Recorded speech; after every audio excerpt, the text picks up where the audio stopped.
love him, we all love him, because he's a sterling New Democrat. I love him because he's also a distant cousin and a member of the Lewis family. And for 25 years, he's been the black sheep of the family. So I beg you to rehabilitate him tomorrow and restore the reputation of the Lewis clan. What Steve said has no exaggeration at all. A very long time ago, Steve can tell you this, Bob can tell you this, all of us who worked in campaigns can tell you this. A very long time ago, the New Democratic Party and the CCF before it learned the importance of election day organization.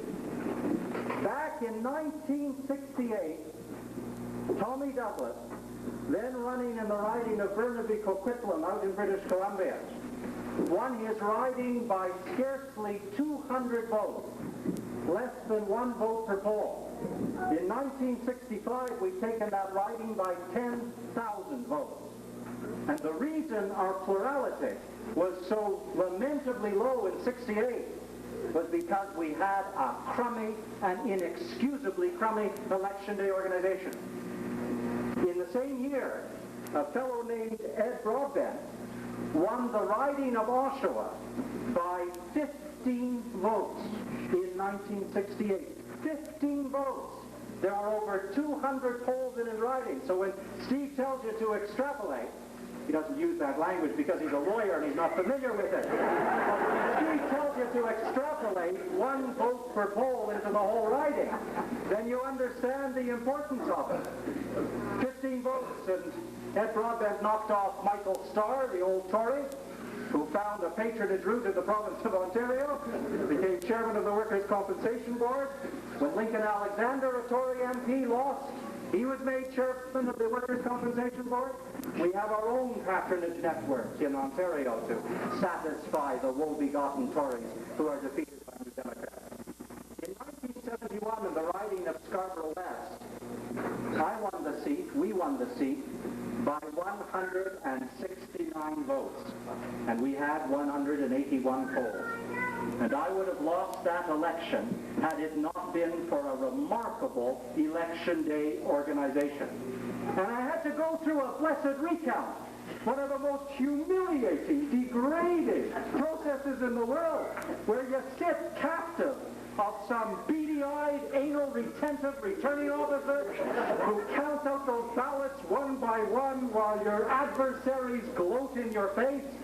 We ended up winning the seat by only 161 votes. It was stuff of which cardiac arrests are made. So you understand that on an election day, every single vote has to be taken to the poll. And of course, it all makes enormous sense, because we've had a magnificent national campaign. There's been a positive political resurrection. We've fought on our own issues. We've made extraordinary inroads over the course of 8 weeks. And in this campaign, you've done a magnificent job. There are Krashinsky signs everywhere enhancing the real estate value of the riding in a fashion which was never true before. Some of you have knocked on doors 3, 4, and 5 times in this riding. To what purpose if the people identified as New Democrats don't get out to vote? That's the whole rationale of an NDP canvass, is to pummel them into submission and to get them to want to vote for you.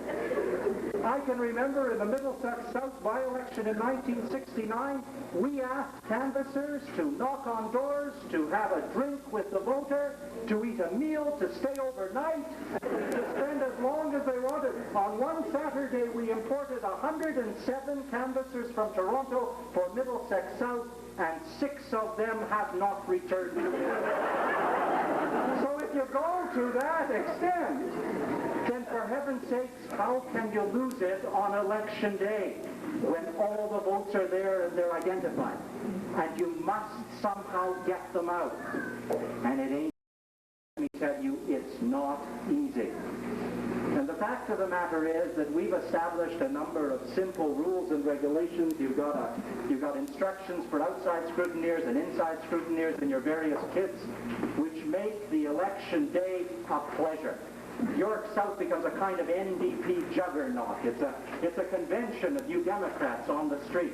If you're not voting New Democrat tomorrow in York Southweston, you're a pariah in the eyes of your friends and neighbors. And the adrenaline flows, and you work up the entire riding into a kind of exultant throng. And the most important way of doing it, of course, is for the outside scrutineers to take nothing for granted and to begin the necessary and urgent work of pulling out the vote.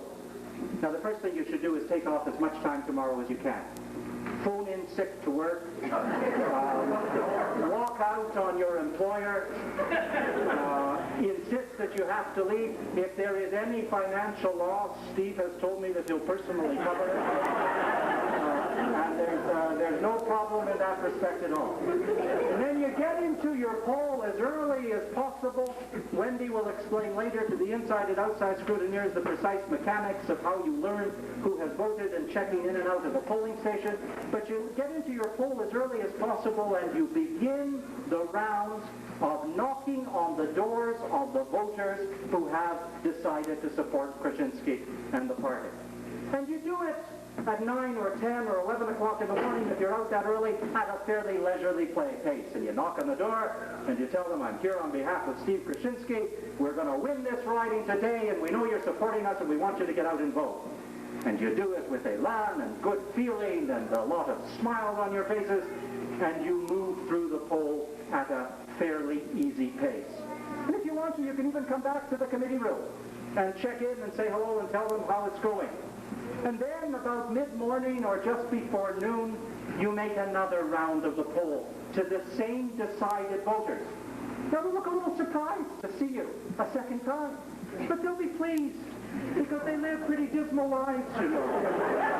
And this is one of the most extraordinarily crappy occurrences that happens to people, is to see a New Democrat several times at the door on election day.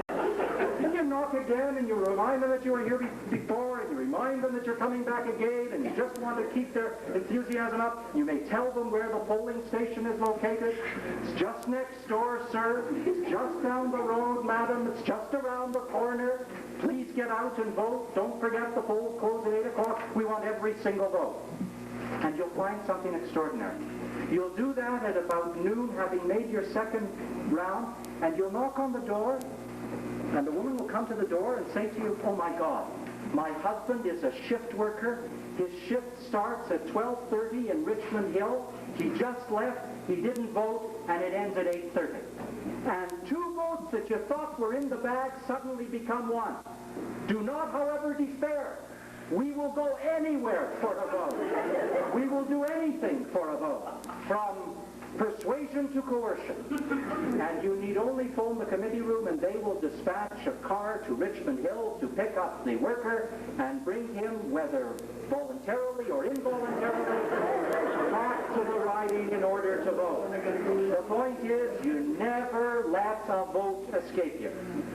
It's not anywhere listed in the instructions, but you're entitled to about 20 minutes, maybe half an hour if the day is not bad, for lunch. Now, if we're lucky, as Bob said, pray for rain. Let it be a cold and wretched and miserable day. It's supposed to be a high of 14 tomorrow. In any event, it probably will rain. That's perfect for you Democrat outside scrutineers. And for heaven's sakes, get as wet as you can, appear as bedraggled and forlorn as you can. Let the milk of compassion flow through the voters' veins, and knock on the doors as frequently as possible in as wretched a state as you can contrive. This is not a time for slickers and finding places to seek shelter. This is a time to state proudly that regardless of the elements, Krashinsky's going to be the new Democratic Member of Parliament. And lunch ends. And then shortly after lunch, at about 1:30, 2 o'clock, you start another round of the poll. By that time, somebody may have joined you. And so there are two of you now, dividing up the poll. And if you have 50 or 60 or 80 or 100 definite votes, or even fewer, and you divide that by the number of doors you have to knock on, it becomes quite manageable. And because it's early afternoon and you've been doing it for the course of the day and the adrenaline is flowing, you move a little more quickly. It's now no longer a leisurely saunter, it's kind of a brisk walk. And it's pretty businesslike. And now you're knocking on the doors, and you're not only telling them that Steve Krashinsky is going to win, but you're reminding them that the Liberals are losing everywhere, and in this riding, the New Democrats are the alternative. You reinforce the message that has been given in all of the canvassing routines. And so you make a round at 2 o'clock. And then you make a round at 3 o'clock. And then you make a round at 4 o'clock. And at 4 or 4:30, the pace picks up a little.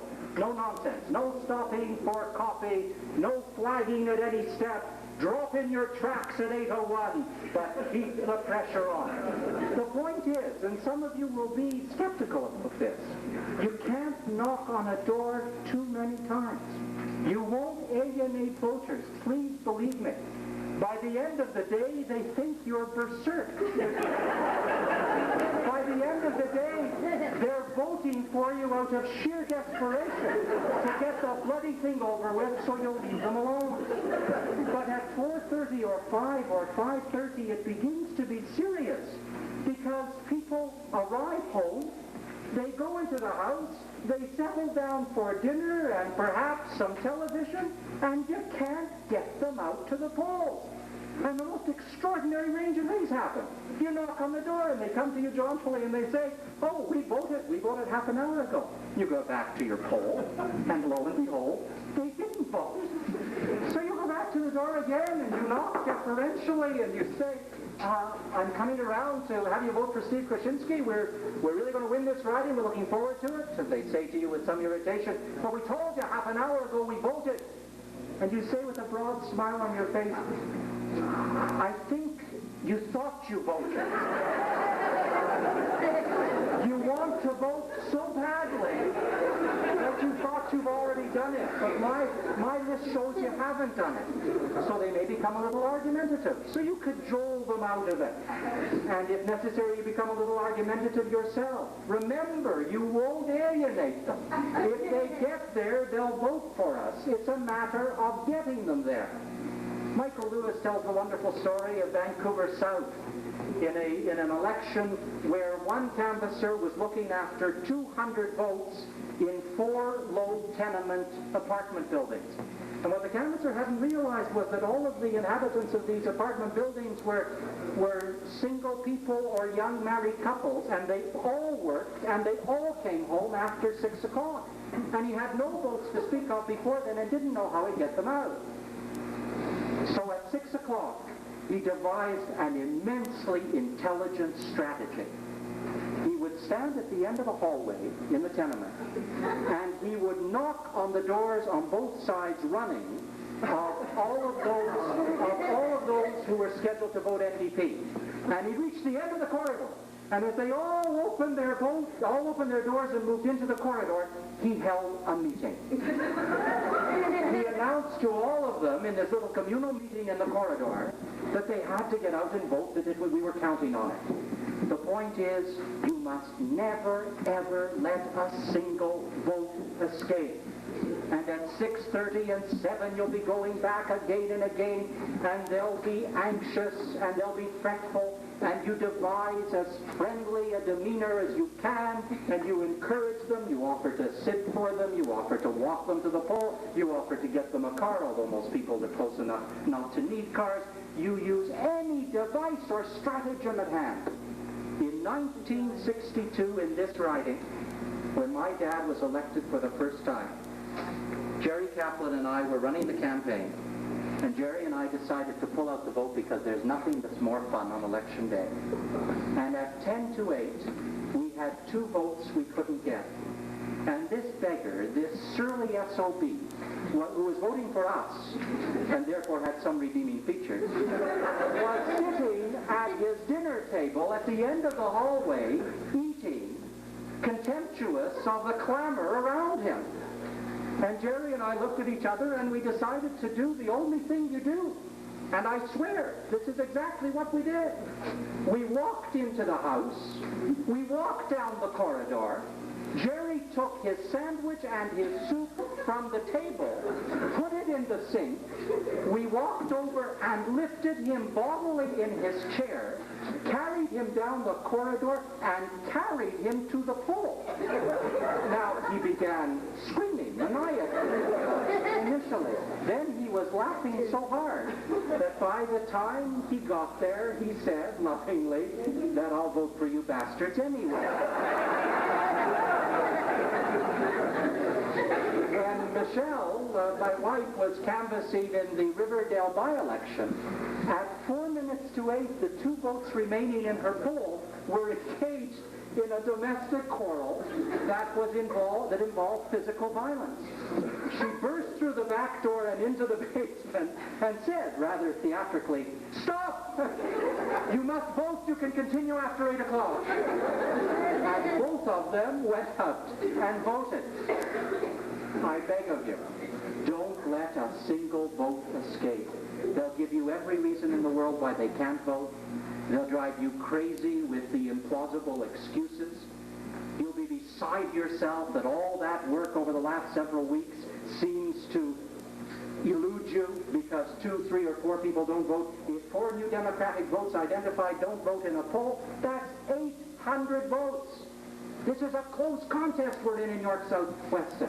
It will be won tomorrow on the streets of the riding. It will be won by you. I've gone back to houses 27 times during one day.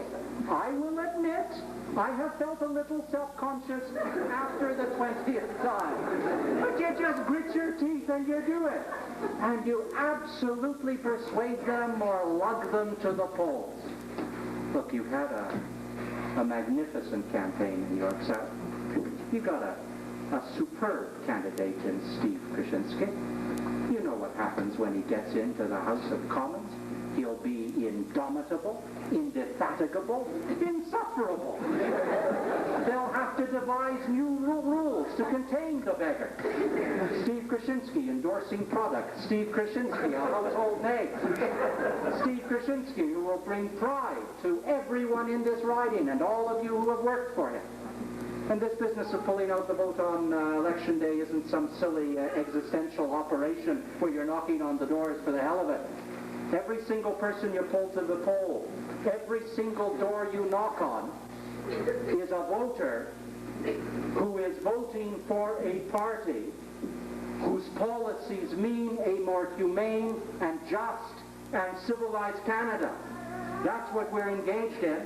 And what a pleasure it is to finish at 8 o'clock having got every single vote out in your poll, however supernatural that may seem.